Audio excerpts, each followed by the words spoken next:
అంటే ఇప్పుడు మీరు దాన్ని ఏకీభవిస్తారా? కాలంలో కట్టింది ఇప్పుడు కట్టింది కాదు దర్గా గుడి, కట్టింది కాదు. అంటే చోళులు వాళ్ళే కట్టించారా దర్గా?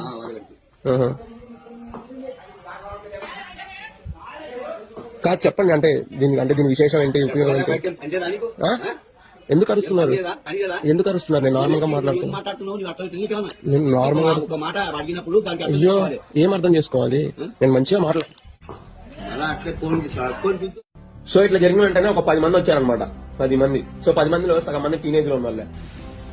ఆయన హిస్టరీ అయితే ఎందుకు కోపడ్డాడు? నిజం చెప్పొచ్చు కదా, మీ గుళ్ళని కూల్చేసాము, నేను ఇక్కడ దర్గా కట్టుకున్నాను, నిజం చెప్పొచ్చు కదా. చెప్పరు.